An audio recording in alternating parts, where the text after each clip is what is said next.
Good morning. Today we are going to discuss a very important topic, especially for the Indian context. It is still quite prevalent, and we do see these cases in our common clinical practice as acute rheumatic fever, although it's not a very common problem in the Western world right now. But in our setup, especially in Asian countries and Middle East, it is still common. So, what we are going to discuss today, the definition, etiopathogenesis, clinical presentation, principles of management, and prevention. So, definition wise, if you look into how you can define the rheumatic fever, so acute rheumatic fever is a systemic disease of childhood, often recurrent, and that follows a group A beta hemolytic streptococcal infection. And one should be absolutely clear that it is a delayed, non suppurative sequelae of upper respiratory tract infection with group A beta hemolytic streptococci infection. It is a diffuse inflammatory disease of connective tissues, primarily involving heart, blood vessels, joints, subcutaneous tissue, and of course, central nervous system. Epidemiology wise, it's most common in 5 to 15 years. That's the age in which the children are most susceptible for acute rheumatic fever. It is rare less than 3 years and beyond 30 years. It's more common in girls than boys. It is common in third world countries, as I have said in the introduction, and the factors, environmental factors, which contributes to the increased prevalence of acute rheumatic fever in third world countries are overcrowding, poor sanitation, and poverty. Incidence more during fall, winter, and early spring, because in these months there is more streptococcal throat infection, which is the main cause of bleeding acute rheumatic fever. Regarding the etiopathogenesis, as I explained earlier, it's a delayed immune response to the infection with the group A beta hemolytic streptococci. Strains M types 1, 3, 5, 6, 18, and 24. And it is the pharyngitis produced by GABHS can lead to acute rheumatic fever, subsequently rheumatic heart disease. So one should be clear in mind that it is the hemolytic streptococci pharyngitis which is responsible for acute rheumatic fever, not the streptococcal infection of the kidney leading to nephritis. Nephritis doesn't lead to acute rheumatic fever. It is always the pharyngeal infection which is responsible for rheumatic fever and rheumatic heart disease.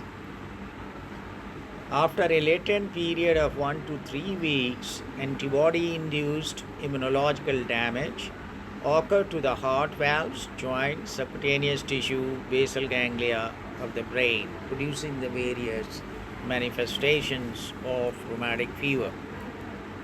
And if you look into the diagram of streptococcal bacteria, here you will find in the center is cytoplasm followed by cytomembrane, and then there is another membrane called peptidoglycan.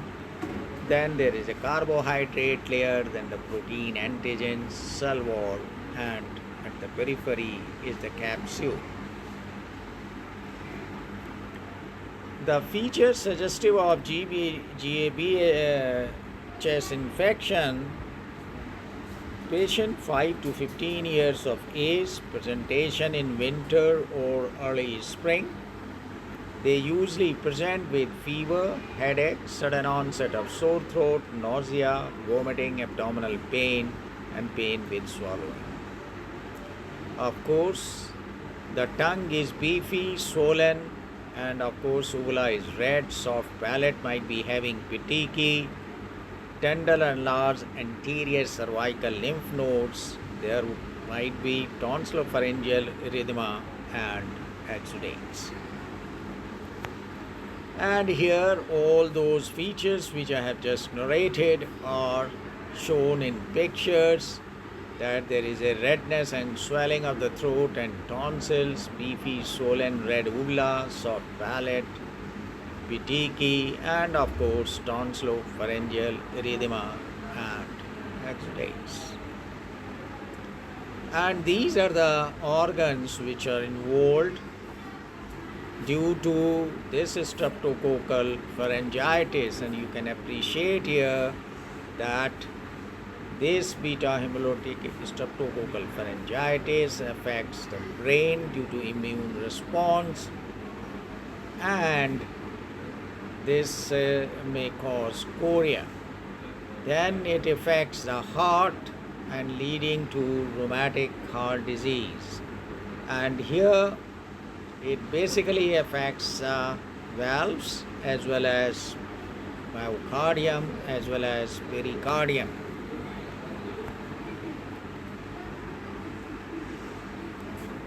And this is a little bit busy slide, and it depicts the risk factors for rheumatic fever, and then how the rheumatic fever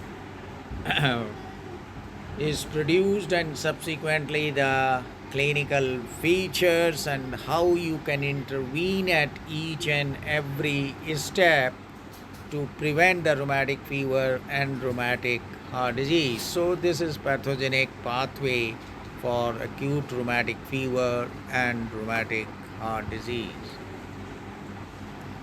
And these are chronological period in which the various presentations or symptoms manifest. If you look here, polyarthritis, carditis, erythema marginatum, all of these they present early, but Sydenham's chorea is a late manifestation, as well as subcutaneous nodules also can present a little later. So in that stage you might not find all acute inflammatory responses, and the patient may present with chorea and subcutaneous nodules as it is a late manifestation. Now regarding the clinical evaluation of rheumatic fever, and if you look into here, for all patient populations with evidence of preceding group A streptococcal infection, that's the number one criteria called essential criteria, that you have to have evidence of streptococcal infection of the throat. So diagnosis of initial acute rheumatic fever, you have to have two major manifestations or one major plus two minor manifestations. And of course the diagnosis of recurrent acute rheumatic fever, you have to have a two major or one major and two minor or three minor manifestations. The major criteria: low risk populations, carditis, clinical or subclinical. We have got arthritis, which is polyarthritis only, and then we have got chorea, erythema marginatum, and subcutaneous nodules. In moderate and high risk populations, we have got carditis, clinical or subclinical, and in arthritis, it could be monoarthritis or polyarthritis or polyarthalgia. Chorea, erythema marginatum, and subcutaneous nodules are all common. Now the minor criteria in low risk populations is polyarthalgia, fever beyond 38.5, ESR beyond 60, and CRP beyond 3, and of course a prolonged PR interval after accounting for age and variability. Then in moderate and high risk populations, we have got arthralgia, which could be mono, and of course fever beyond 38, ESR beyond 30, and CRP beyond 3, and of course the prolonged PR interval. Now, GABH infection in acute rheumatic fever, there is no gold standard diagnostic technique. There are various ways by which you can demonstrate this infection. One is the throat culture and sensitivity, initially considered a gold standard for diagnosis of a streptococcal infection, but there were limitations for it, as it is difficult to differentiate a carrier from active infection. And 1/3 of the rheumatic fever has no history of preceding pharyngeal infection. Delay in getting culture reports, so these are the limitations of this test. And then we have got the rapid antigen test from throat swab. Specificity is 95% and sensitivity is 60 to 90%. So rapid antigen test from throat swab is much better. Then we have got the streptococcal antibody test as ASO, anti-streptolysine O, anti-DNase B, anti-hyaluronidase AH, and streptozine SS. So either you do throat culture and sensitivity, which is not really good, then you can do rapid antigen test from throat swab, and we have got the various anti-streptococcal antibodies, and in common clinical practice, most commonly ASO is done.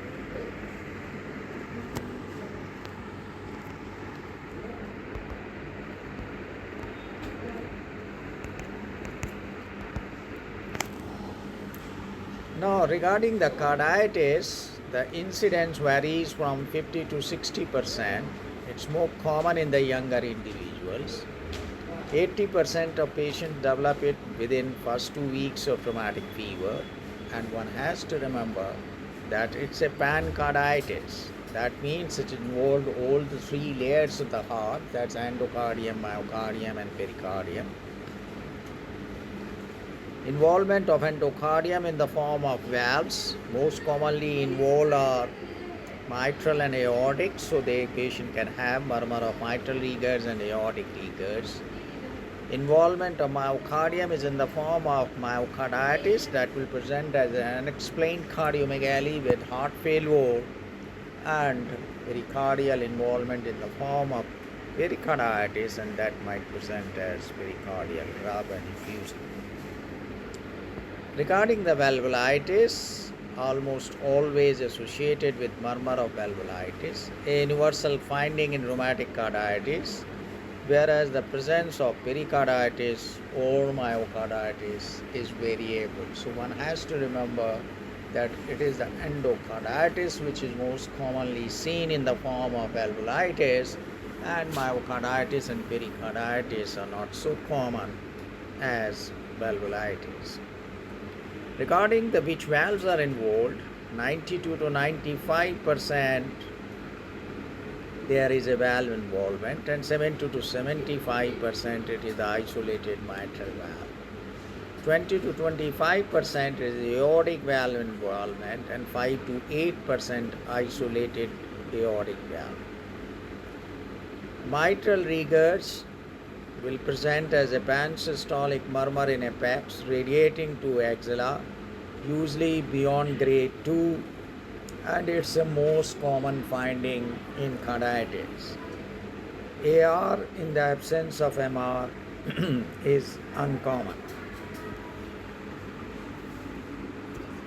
The first attack of rheumatic fever, there is apical holosystolic murmur of mitral regurgitation, with or without apical metastolic murmur, what we say Carey-Coons murmur, or a basal early diastolic murmur of aortic regurgitation.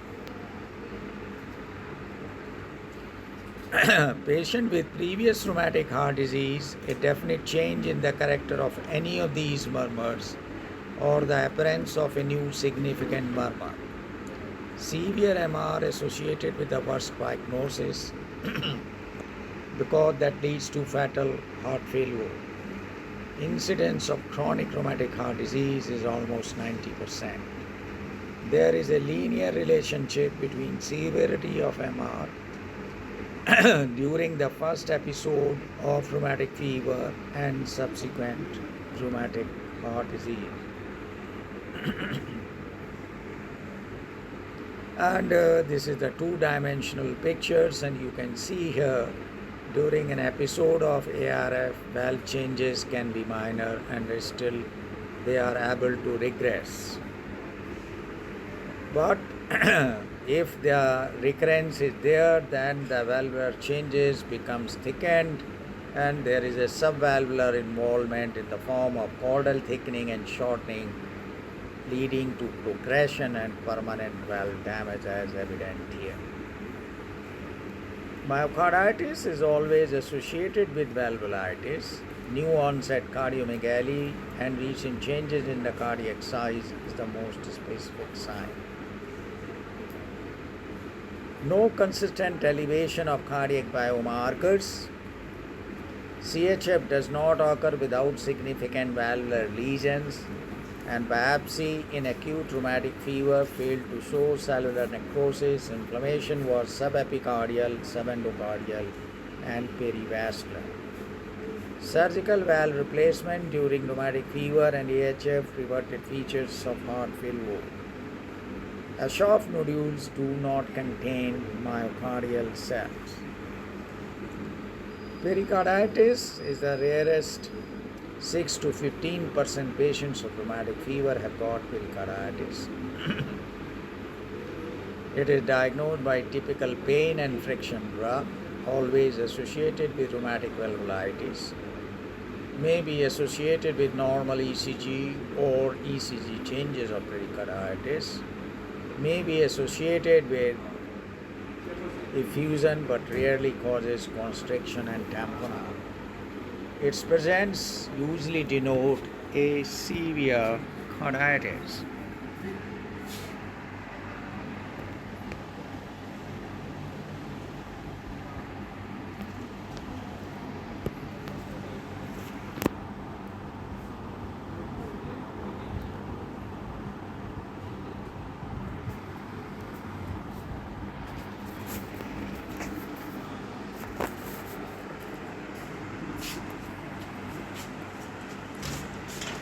It has gone somewhere.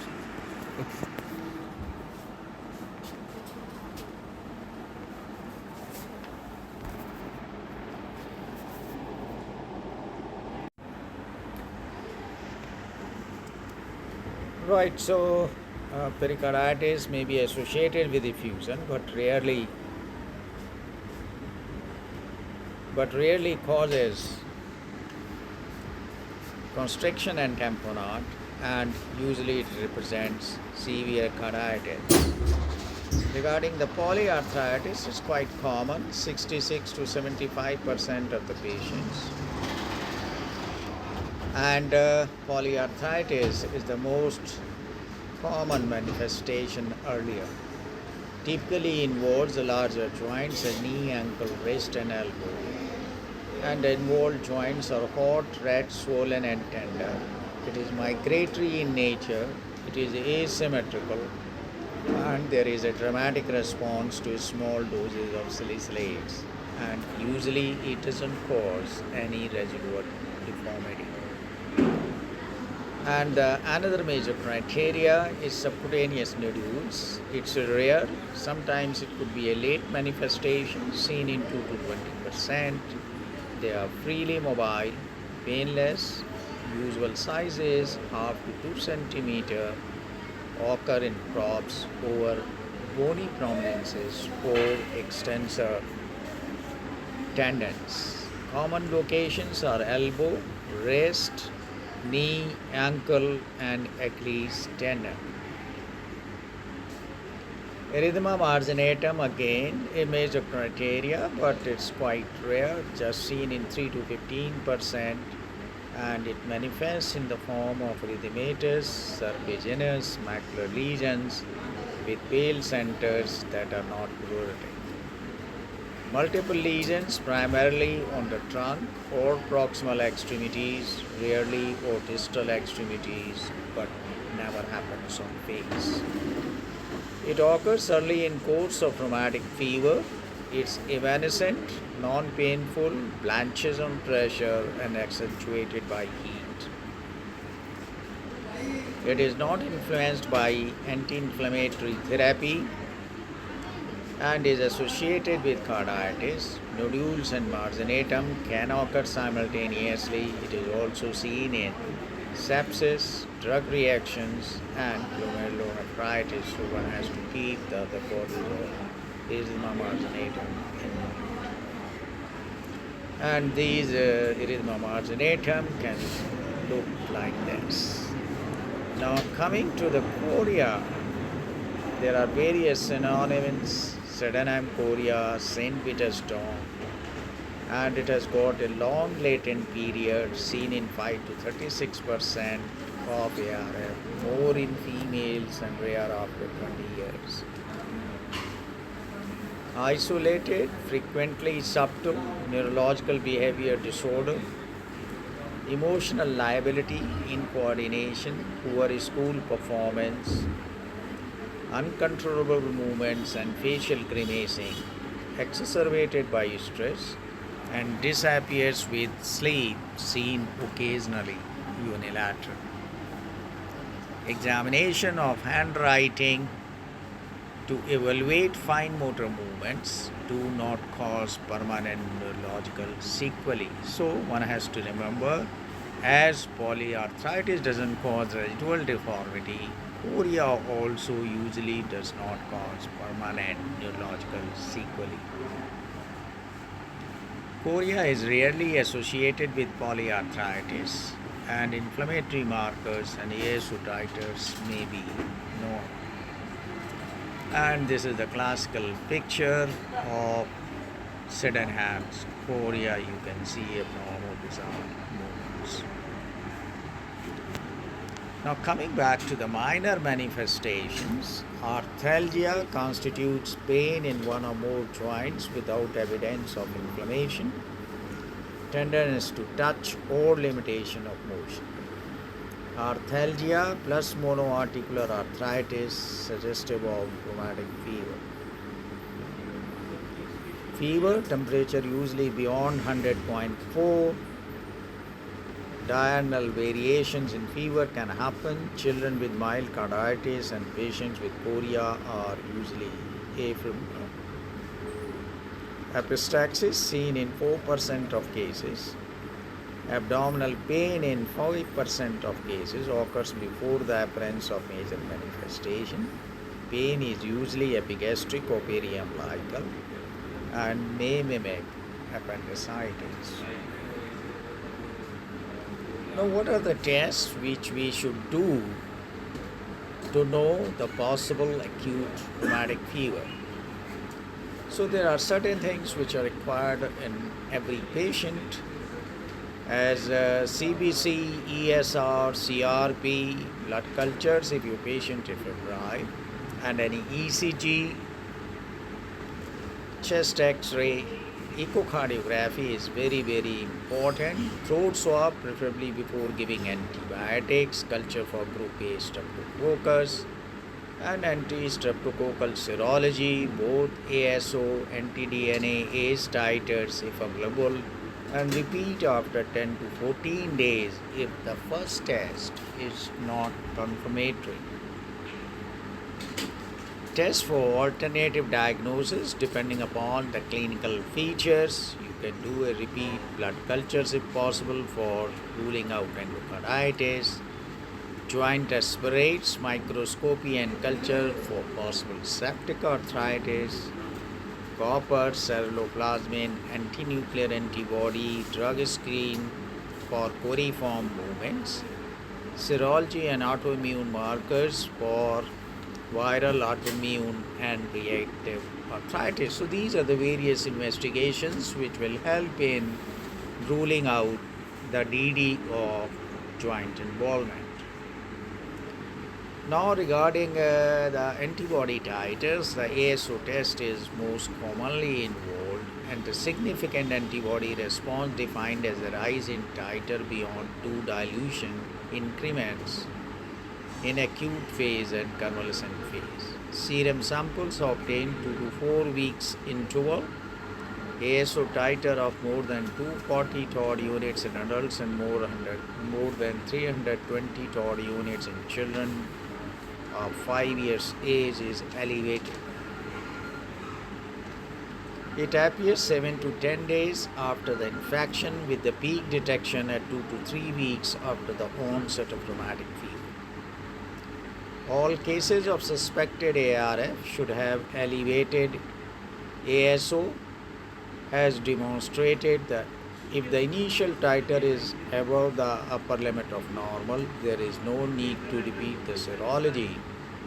But if the upper titer is not at upper limit of normal, as per age, testing has to be repeated after 10 to 14 days.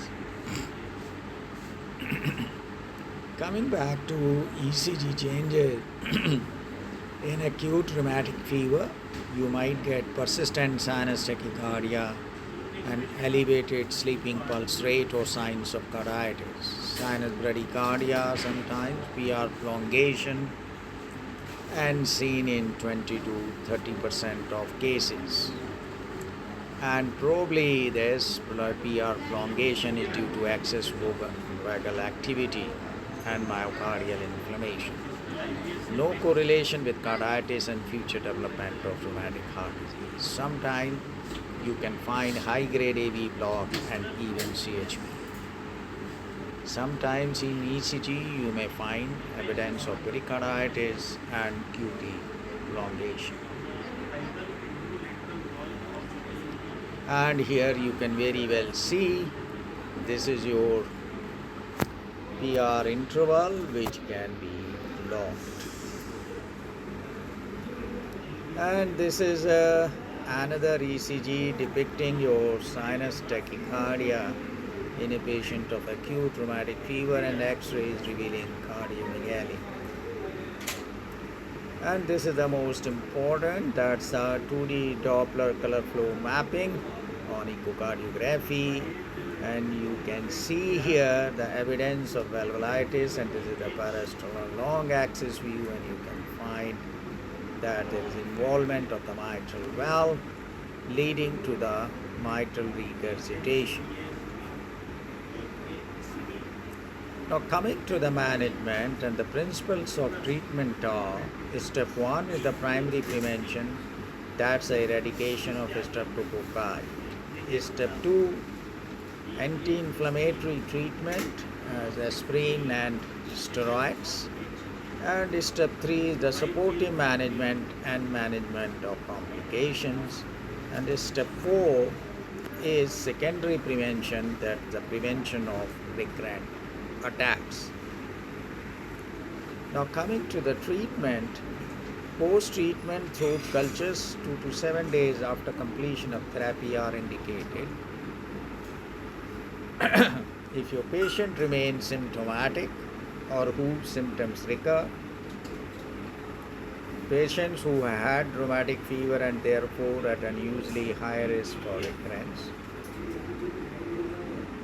or there is a treatment failure. So a second course of therapy in asymptomatic individuals should be considered if there is a treatment failure only for those with previous rheumatic fever themselves or in members of their family. Treatment required if symptomatic may require other drugs in the form of clindamycin, rifampicin, and amoxicillin.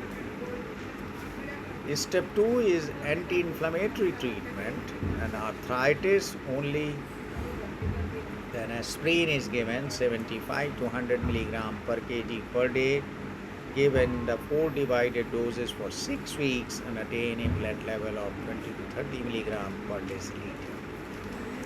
If there is a carditis, then give steroids, prednisolone 2 to 2.5 milligram per kg per day, give as two divided doses for 2 weeks and then taper over 2 weeks, and while tapering add aspirin to prevent the rebounds.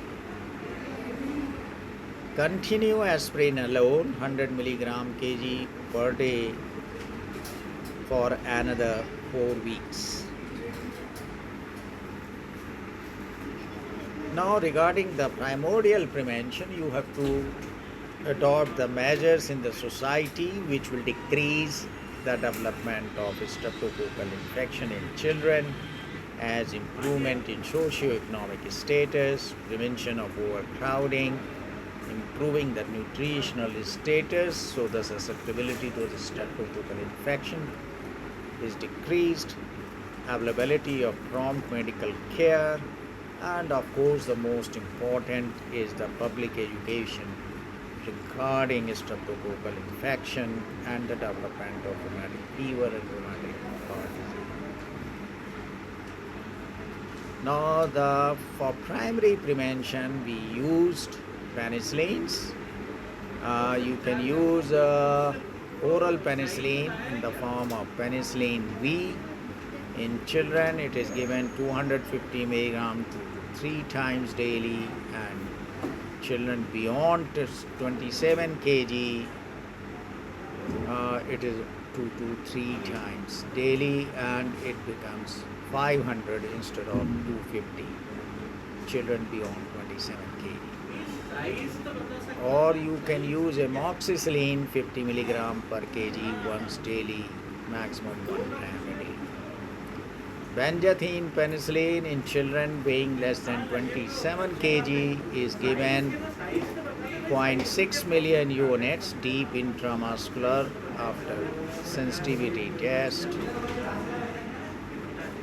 and in adults, of course, 1.2 million units it is used. Those who are allergic to penicillin, you can use clindamycin, azithromycin, or clarithromycin. These are the various alternatives.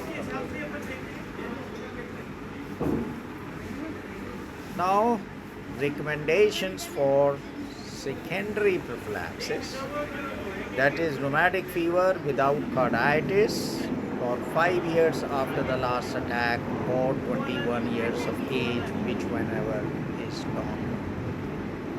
Rheumatic fever with carditis but no residual valve disease for 10 years after the last attack or 21 years of age, which one is longer. Rheumatic fever with persistent valvular heart disease seen clinically or in echocardiography for 10 years after the last attack or 40 years of age, which one is longer. But in third world countries or low income countries, preferably lifelong prophylaxis. Now, regarding the secondary prophylaxis, we gave benzathine penicillin 0.6 million units weighing less than 27 kg, and in adults, of course, 1.2 million units. Oral penicillin in the form of 250 milligram twice a day, and of course, if individuals allergic to penicillin, then you can use macrolides or azides. Now, the recurrence of rheumatic fever, it can recur whenever the individual experiences new GABH streptococcal infection, and if not on prophylactic medicines. Oral agents are more appropriate for patients at lower risk for rheumatic fever. Accordingly, some physicians may consider switching patients to oral prophylaxis when they have reached late adolescence or young adulthood and have remained free of rheumatic attacks for at least 5 years. Regarding the prognosis, good prognosis for older age group if no carditis during the initial attack. Bad prognosis for valvular younger children and those with carditis and valvular disease. So, to summarize, rheumatic fever is more of a clinical diagnosis, but nowadays echo Doppler also has a role and helps in diagnosis and predicting prognosis. No gold standard diagnostic test. Duration of prophylaxis depends on the high risk factors. Injectable penicillin is better than the oral penicillin. School and community based programs required for primary prophylaxis, and adherence to secondary prophylaxis is key to prevent the future rheumatic heart disease. So, with this, thanks for your kind attention and thank you.